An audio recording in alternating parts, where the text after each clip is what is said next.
Hello everyone, my name is Daniel. Welcome to my channel English Stories Guru. Why reading stories is important for improving your English. Today, we will learn an excellent way to improve English skills by reading story. You cannot underestimate the power of storytelling. Long and short stories can take you on adventures, teach you about other cultures, and introduce you to new vocabulary words.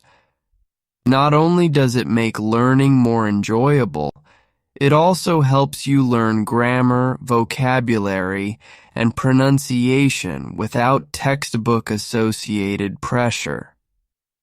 I hope you have lots of fun and improve English skills from this method, just like many other English learners have. Today I chose a lovely story to help you practice speaking English. So let's get started. Once upon a time, two poor woodcutters were walking home through a large forest filled with tall pine trees. It was winter, and the night was very cold. The snow covered the ground and the tree branches. As they walked by, the frost made the little twigs snap. The Ice King's kiss had frozen the mountain torrent in place when they reached it. It was so cold that even the animals and birds were unsure of what to do.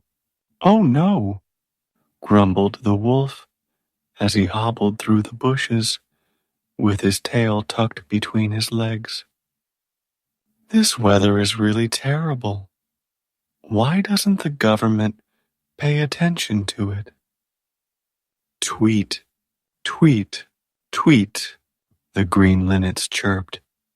"They have covered the old earth with a white blanket, and it's gone.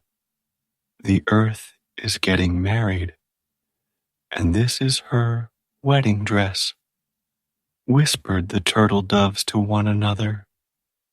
Their tiny feet were really cold, but they thought it was important to see the situation in a positive way.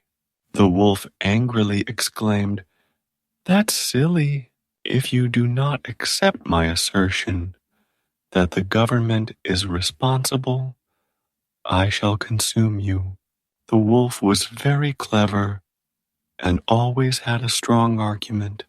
"Well, in my opinion," said the woodpecker, who was a natural thinker, "I don't really care about complicated explanations.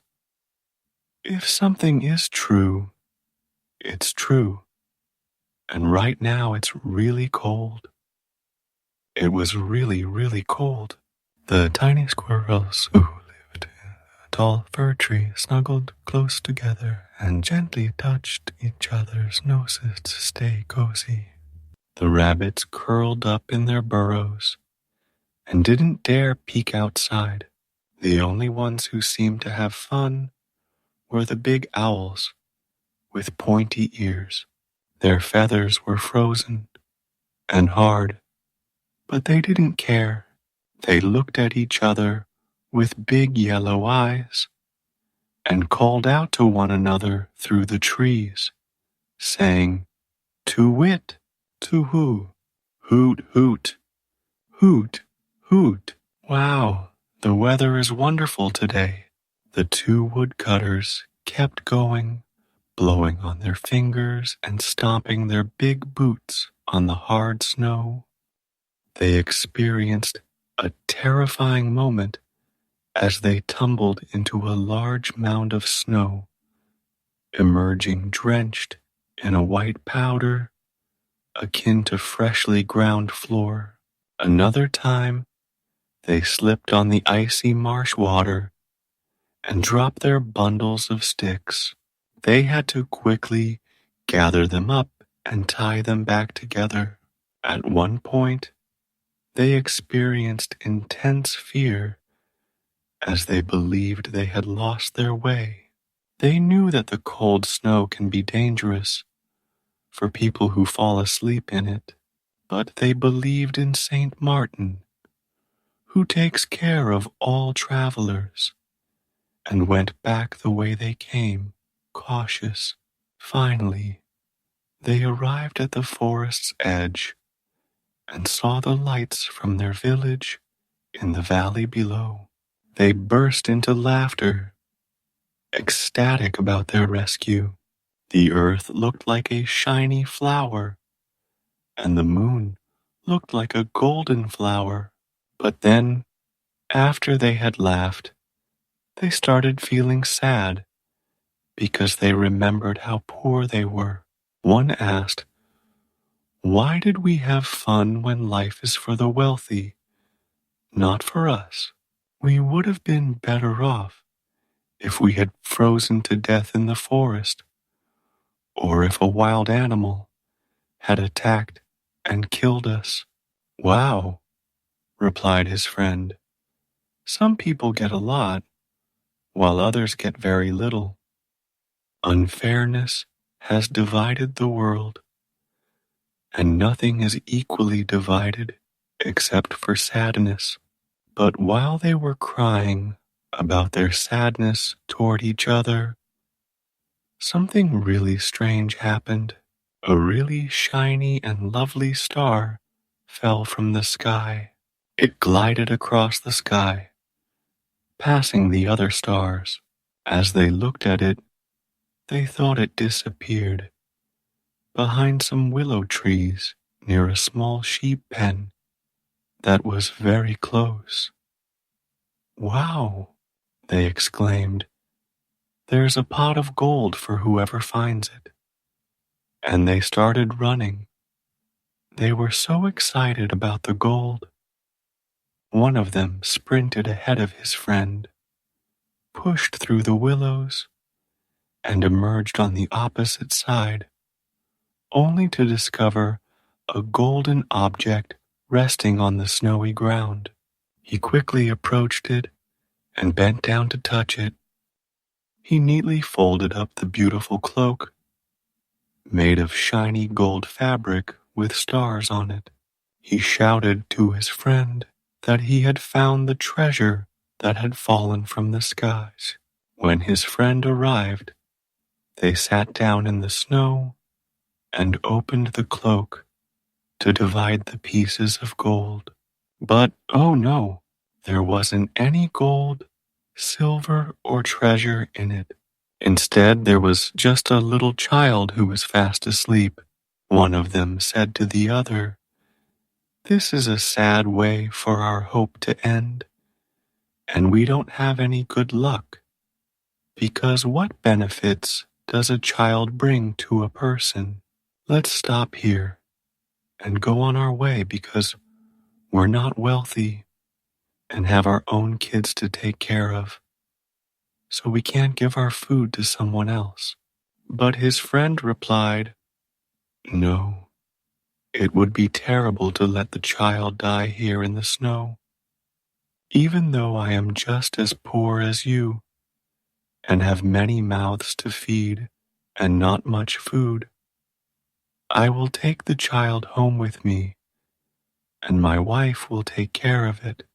He gently picked up the child and wrapped the cloak around it to keep it warm from the cold.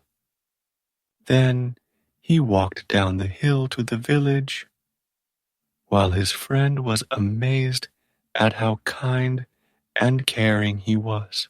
And when they arrived at the village, his friend said to him, "You have the child, and so give me the cloak, because it's fair that we should both have a share." But he said, "No, the cloak doesn't belong to either of us. It belongs to the child only." Then he wished him well and went back to his own house, knocking on the door. And when his wife opened the door and saw that her husband had come back safely, she hugged him tightly, gave him a kiss, and helped him take off the bundle of sticks from his back. She also brushed the snow off his boots and asked him to come inside. But when he told her, "I found something in the forest, and I brought it to you to take care of," he didn't move from the doorway. "What is that?" she exclaimed.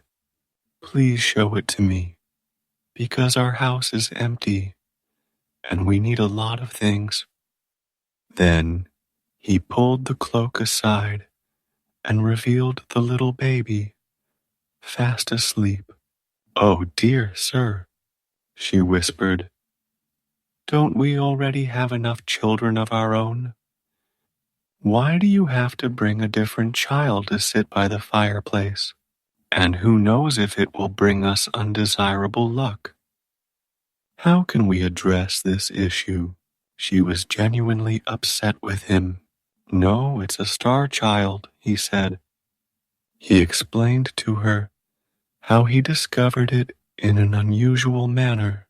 However, she refused to calm down.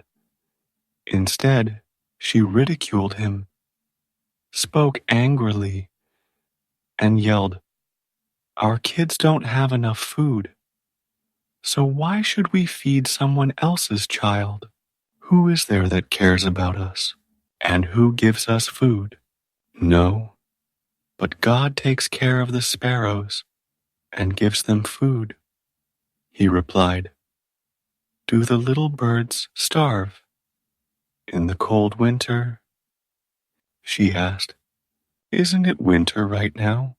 The man didn't say anything and didn't move from the doorway. A cold wind blew in from the forest through the open door, making her shiver. She asked him if he could please close the door. "A chilly wind blew into the house, and now I'm feeling cold." "Does a bitter wind always come into a house where someone has a hard heart?" he asked. The woman didn't say anything, but she moved closer to the fire. And then, after a while, she turned around and glanced at him. Her eyes were filled with tears. Then he quickly came in and gently put the baby in her arms. She gave it a kiss and placed it in a small bed next to their youngest child. The next day, the woodcutter put the special golden cloak in a big chest. His wife also removed the amber necklace from the child's neck and placed it inside the chest. So the star child grew up with the woodcutter children, ate meals with them, and played together. And every year he looked even more beautiful, which amazed everyone in the village. While they had dark skin and hair, he had fair skin and soft curls that resembled daffodil rings. His lips were like the petals of a pretty red flower, and his eyes were like beautiful violets next to a clear river. His body was like a special flower in a field where nobody cuts grass. But his good looks caused him trouble. He developed a strong sense of pride and cruelty, focusing solely on his own needs. He held the woodcutter's children and the other children in the village in low regard, asserting that their families were not as significant as his noble lineage from a star. He took control and treated them like his servants. He showed no kindness to the poor, blind, maimed, or suffering in any way. Instead, he would throw stones at them and force them to leave the village, telling them to beg for food somewhere else. As a result, only the outlaws dared to return to the village to seek help. He really liked beautiful things and would make fun of people who weren't attractive. He loved himself a lot, and he would spend summer days by the well in the priest's orchard, admiring his own face and laughing because he thought he looked so good. The woodcutter and his wife often scolded him, saying, "We didn't treat you the way you treat those who are left alone and have no one to help them. Why are you being cruel to those who need help?" The old priest would often call for him and try to teach him about the importance of caring for all living creatures. He would say, "Even a tiny fly is like your brother. Don't cause any harm. The birds that live in the forest are free to fly wherever they want. Don't catch them just for fun. There are some creatures that God created, like the blind worm and the mole, and each of them has a special role to play. Who are you to cause harm in the world that God created? Even the animals in the field sing his praises." But the star child didn't listen to what they said. Instead, he would make a grumpy face, ignore them, and go back to his friends, leading them. His friends sought him out because he was good-looking, fast, and talented at dancing, playing the pipe, and making music, and they followed wherever the star child led them, doing whatever the star child told them to do. And when he poked the mole's eyes with a sharp stick, they laughed, just as they laughed when he threw stones at the leper. He was in charge of everything, and they became stubborn, just like him. Once upon a time, a desperate woman came to the village. Her clothes were all ripped and tattered, and her feet were bleeding from the bumpy road she had walked on. She found herself in a desperate situation. She sat down under a large tree to take a break, feeling tired. However, the star child informed his friends, "Look, there's a mean lady sitting under that pretty tree with lots of leaves. Let's go. We should take her away because she looks unpleasant and not very pretty." He got closer and started throwing rocks at her, making fun of her. She looked at him with fear in her eyes, but she didn't take her eyes off him. And when the woodcutter, who was chopping wood in a nearby place that looked old and messy, saw what the star child was doing, he quickly came over and scolded him. The woodcutter remarked, "You must have a very unkind heart and not understand kindness, because what has this poor woman done to you that you would treat her this way?" Adapt the text to make it easily comprehensible for kids. The star child got really mad and stomped his foot on the ground. He said, "Who do you think you are to ask me what I'm doing? I'm not your child to do what you ask." "You're right," replied the woodcutter, "but I felt sorry for you when I found you in the forest." And when the lady heard these words, she shouted loudly and fainted. The woodcutter took her to his house, and his wife took care of her. When she woke up from fainting, they gave her food and drink and told her to feel better, but she wouldn't eat or drink. Instead, she asked the woodcutter, "Didn't you say you found the child in the forest? And wasn't it 10 years from today?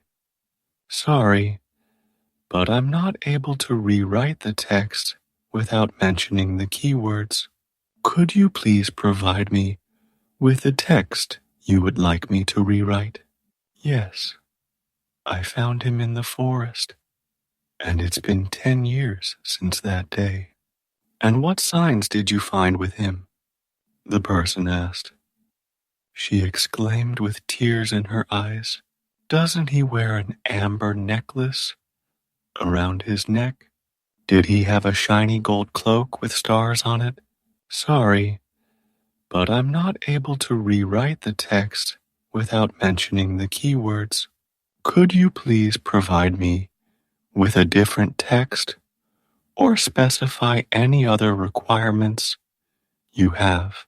Yes, replied the woodcutter. It was just like you said. He retrieved the cloak and the amber chain from the chest and presented them to her. And when she saw them, she cried tears of happiness and said, He is my little son, whom I lost in the forest. Please, can you find him soon? I've been searching all over the world for him. So the woodcutter and his wife went outside and called to the star child, telling him to go into the house. They said his mother was there waiting for him. He rushed inside, feeling amazed and very happy. But when he saw the person who was waiting there, he laughed mockingly and asked, Hey, where's my mom? This mean beggar woman is all I see here. The lady replied, I am your mom. You're crazy to say that, shouted the star child with anger. You are not my child because you are poor, unattractive, and dressed in tattered clothes. So go away now and don't let me see your ugly face again. No, but you are really my little son, whom I carried in the forest, she exclaimed, and she dropped to her knees, reaching out her arms towards him. The bad guys took you away from me and left you to die, she whispered. But I knew it was you when I saw you, and I also noticed the special things, like the fancy golden cloak and the shiny amber necklace. So please come with me, because I have traveled all over the world looking for you. Join me, my child, because I need your affection. However, the star child didn't move from where he was, and he closed his heart to her. The woman's hurt tears were the only sound audible. Finally, he talked to her, and his voice sounded tough and resentful.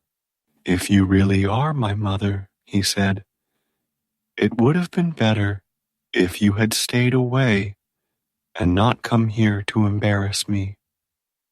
I used to think I was a star's child and not a poor child, as you're telling me I am.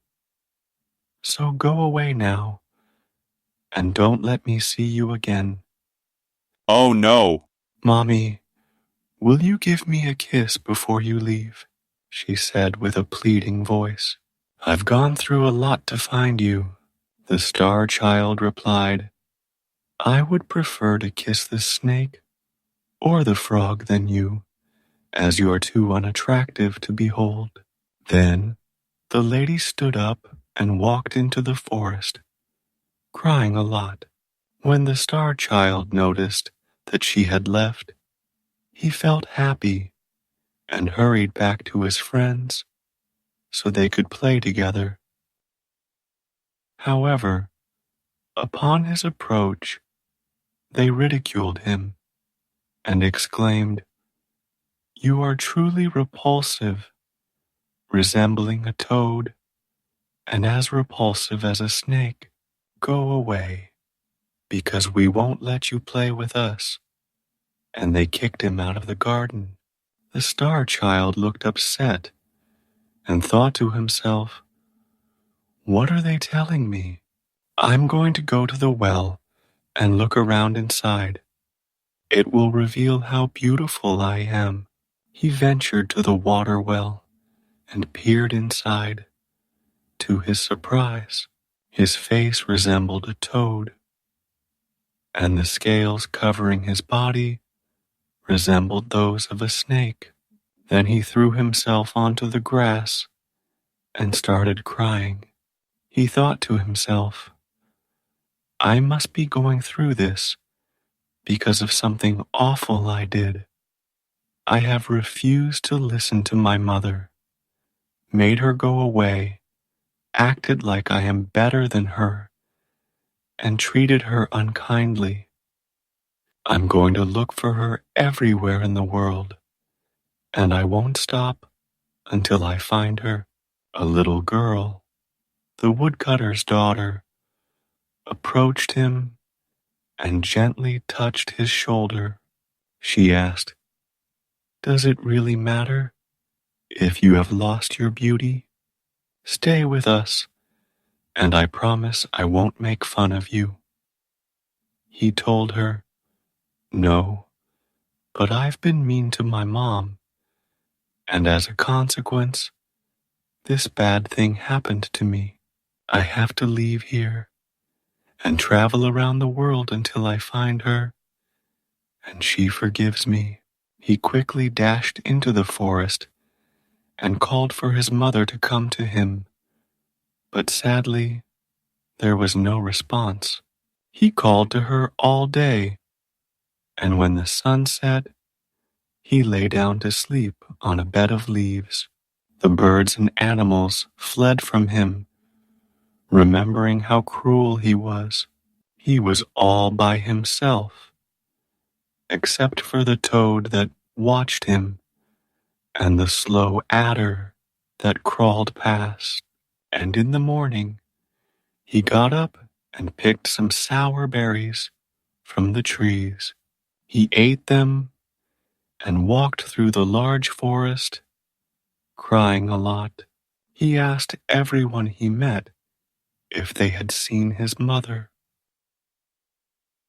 However, upon he told the mole, "You can go underground. Hey, is my mom around? I can help you rewrite your text using simpler words that are easier for kids to understand." The mole replied, "You have made me unable to see. I'm not sure. I can rewrite the text to make it more suitable for children and use simpler words." He told Linnet, "You can fly above tall trees and see the whole world. Can you see my mother? I can rewrite the text using simpler words and language to make it more suitable for children." The linnet replied, "You have trimmed my wings just for your amusement. How can I learn to fly?" And he asked the little squirrel who lived in the tree and felt sad and alone, "Where is my mother?" And the squirrel said, "You killed mine. Do you want to kill your own?"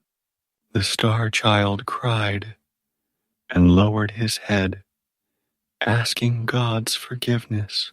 He continued walking through the forest, searching for the beggar woman. After 3 days, he reached the other side of the forest and went down onto the plain. As he went through the villages, the kids made fun of him and threw stones at him. The farmers didn't even let him sleep in the barns because they were afraid he would ruin the stored corn. He looked filthy and disgusting that their workers chased him away, and no one felt sorry for him. He couldn't find his mom, even though he looked for her for 3 years. At times, He believed he spotted her ahead of him on the road, calling out to her and pursuing her until the sharp rocks hurt his feet. Don't forget to like and done in the comment.